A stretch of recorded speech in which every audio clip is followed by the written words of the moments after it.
They were gonna buy him out of his deal for 150 and have him sign. Baby was like, and they said, oh, you can't make your mind up? All right, we'll just go to your bosses and give them double for everybody.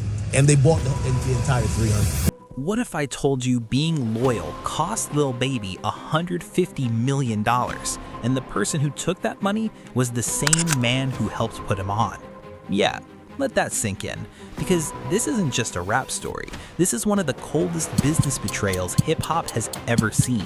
And by the end of this video, you'll understand why artists across the industry started looking at their own contracts real different. Imagine coming from nothing, surviving the streets, changing your life, becoming one of the biggest rappers in the world. Then one decision, one moment of loyalty costs you generational wealth. That's exactly what happened to LilBaby. Before the charts, before the Grammys, before the millions, LilBaby, real name Dominique Jones, wasn't even trying to rap. He was deep in Atlanta's Zone 4, focused on trapping and making money the way he knew how. Music wasn't the plan at all, but that's what made him special. P, the CEO of QualityControl, saw something most people didn't. He saw authenticity you can't manufacture, real street credibility, natural charisma, respect in the city.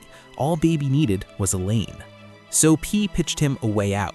Turn the lifestyle rappers talk about into legal money. Use music to build something real. Support your family without constantly looking over your shoulder. Baby bought in, and once he committed, it was over. Within less than 2 years, LilBaby went from never recording a song to becoming one of the hottest artists in hip-hop. Perfect Timing drops in 2017. Harder Than Ever follows in 2018. The numbers explode. The streets rock with him. The industry follows. By 2019, LilBaby is headlining shows for hundreds of thousands of dollars, then $500,000, then over $1 million per performance. Streaming numbers through the roof, Drake collaborations, global recognition. From the outside, it looked like the perfect success story, but behind the scenes, the business side was getting dangerous. Before we even get to Scooter Braun, you have to understand QualityControl's reputation. QC built a powerhouse roster, but they were also known for aggressive contracts that heavily favored the label. The Migos lawsuit exposed a lot. Contracts that automatically renewed, artists locked in with no clear exit, money flowing but not necessarily to the people creating the value. Offset had to pay millions just to reclaim his solo rights. Even leaked conversations from other artists suggested QC talent wasn't getting what they deserved. So when LilBaby's catalog started becoming insanely valuable, industry insiders already knew something big was coming. And then Scooter Braun stepped in.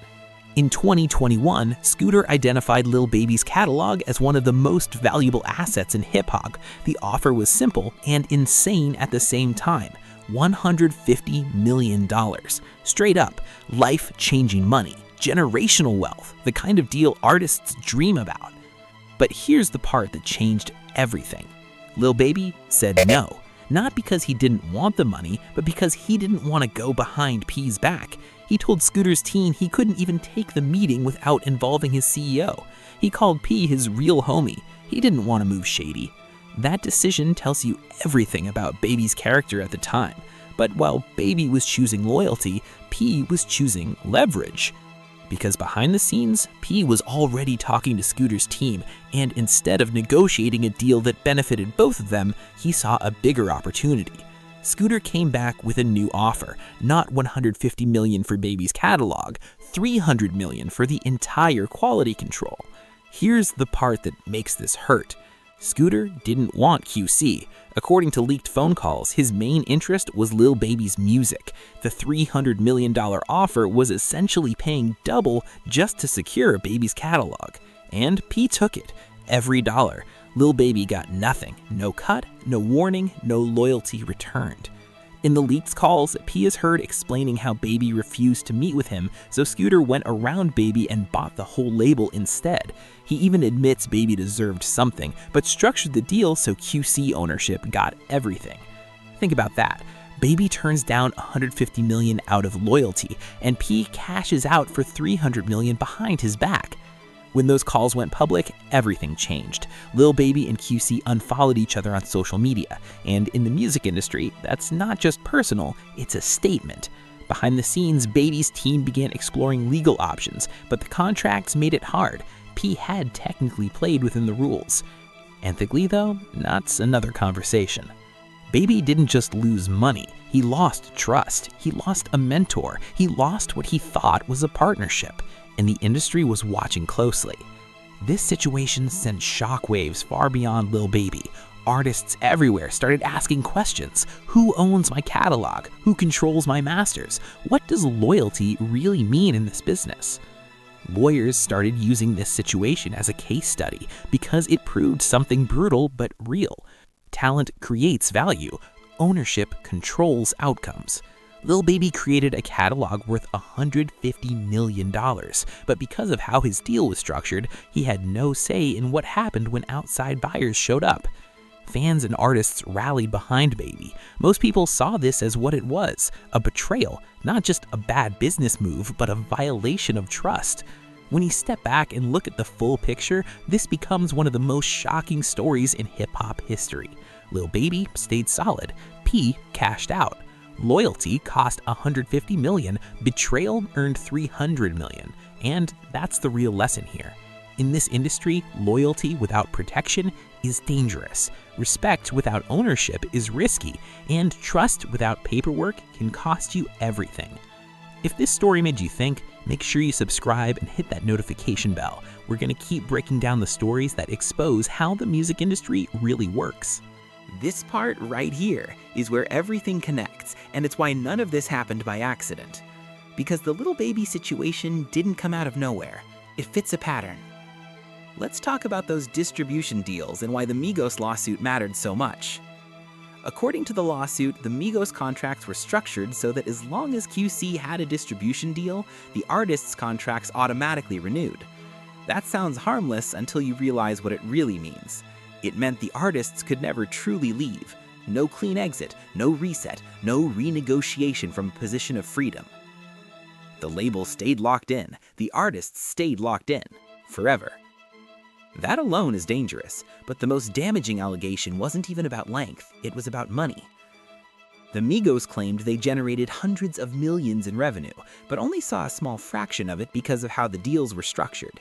Not because the music didn't perform, not because fans didn't show up, but because the paperwork made sure the money flowed up, not down.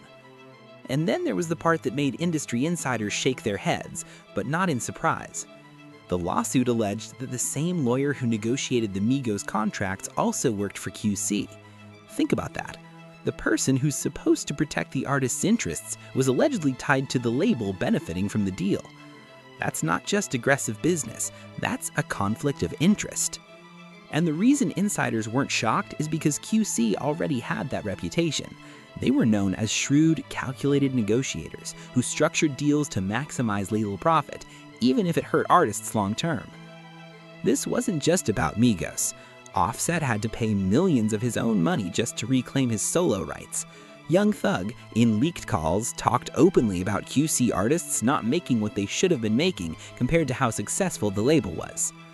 So by the time 2021 rolled around, everyone in the industry understood one thing very clearly. When a major deal involved a QC artist, QC's interests came first. Always. That context is crucial to understanding what happened next with LilBaby. Because when Scooter Braun identified Baby's catalog as one of the most valuable in hip-hop and put $150 million on the table, this wasn't just a random offer. This was the result of years of Baby building value that the label ultimately controlled. And here's where Baby's character comes into sharp focus. When Scooter's team reached out, Baby didn't jump at the money. He didn't sneak around. He didn't try to play both sides. He said he couldn't even take the meeting without involving P and QC. That's loyalty. He said he didn't want to feel like he was going behind his CEO's back. He called P his real homie. From Baby's point of view, this made complete sense. P took a chance on him when he wasn't even a rapper. P invested time, money, resources. P helped build the platform. So Baby assumed the right move was to make sure everyone ate. Scooter's team reportedly told him he didn't need to bring P, that this was about Baby's individual catalog, but Baby refused. He wouldn't move without P being involved. And that's the tragic irony of this entire situation. Because while Baby was refusing meetings out of loyalty, P was already talking. According to the leaked calls, P was fully aware of Scooter's interest, but instead of structuring a deal where Baby got his $150 million and QC still benefited, P saw a bigger play. Scooter didn't just want the catalog, he wanted control. So the offer changed. Not $150 million for Baby's music, $300 million for the entire Quality Control label. And here's the key detail that makes this sting even more. Scooter didn't actually want the entire QC catalog. By P's own admission, Baby's music was the main asset. The $300 million offer was essentially Scooter paying double just to get what he really wanted, LilBaby. And P took it, all of it. Baby got nothing. In the leaked calls, P is heard explaining how Baby wouldn't meet with him, so Scooter went around Baby and bought the whole label instead. He even acknowledges Baby deserved something, but explains why he didn't give him anything. He structured the deal so all the money went to QC ownership. That's not just business, that's betrayal. Baby turned down $150 million because he didn't want to move disloyal, and P responded by going behind his back and cashing out for $300 million. When those calls became public, Baby's reaction was immediate. The Instagram unfollows weren't petty, they were a signal. In hip-hop, that's a public declaration that something is broken beyond repair. Behind the scenes, Baby's team started exploring legal options, but the reality was harsh. P had operated within the boundaries of ownership and contract structure. Ethically questionable, legally protected. And that's the part that connects everything. From the Migos contracts to the distribution deals to LilBaby losing out on generational wealth. It all comes back to structure. Who owns what, who controls what, and who the paperwork is really written for. Baby didn't lose because he wasn't talented. He didn't lose because he wasn't smart. He lost because loyalty doesn't override contracts. And that's the lesson every artist felt when this story came out. Because if it could happen to LilBaby, it could happen to anybody. And even after all that, the story still isn't finished. Because the real impact of the situation won't be measured in headlines or leaked phone calls. It's going to be measured in how the next generation of artists move. You're already seeing it. More artists asking for ownership, more artists delaying deals, more artists building leverage before signing anything. Because what happened to LilBaby exposed something a lot of people didn't want to admit out loud. Success doesn't equal safety. You can sell out arenas, you can top the charts, you can be the face of a label, and still be replaceable on paper. That's the part that hurts the most. LilBaby wasn't just another artist on QC. He was the engine, the primary asset, the reason the label was worth what it was worth. And yet, when the moment came, the structure made it possible for him to be completely cut out. That's not accidental. That's design. And once you see it that way, you realize this isn't about one bad person or one bad deal. This is about a system that has always prioritized ownership over creation. The system doesn't reward who made it hot, it rewards who owns it. That's why this story feels so personal to so many people. Because a lot of us have been in situations where we were loyal, worked hard, trusted the wrong people, and found out too late that the rules weren't what we thought they were, just on a much smaller scale. So when people clown Baby or say he should have known better, they're missing the point. The lesson isn't don't trust anyone, the lesson is don't trust without protection. Trust should be backed by contracts, loyalty should be backed by equity, and respect should be backed by transparency. Anything else is just hope, and hope is expensive. What makes this even crazier is that none of this takes away from LilBaby's success. He's still rich, he's still influential, he's still one of the most important artists of his era. But the difference between being rich and being secure is ownership. That's the gap this situation exposed, and best believed the industry felt it. You don't hear executives talk about this publicly, but behind closed doors, this story changed conversations. It changed negotiations. It changed how much information artists demand before they sign. Because once you see how fast loyalty can turn into leverage for someone else, you don't unsee it. So the real question isn't just, was Baby wrong? The real question is, how many other artists are standing in the same position right now and don't even know it yet? That's the uncomfortable part. And that's why stories like this matter. Not for drama, not for clicks, but for awareness. Because the music might be art, but the industry is chess. And if you don't know the rules, you're not a player, you're a piece.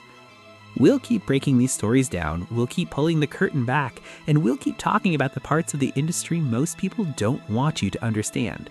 So stay locked in, because the next story might be happening right now to someone you listen to every day.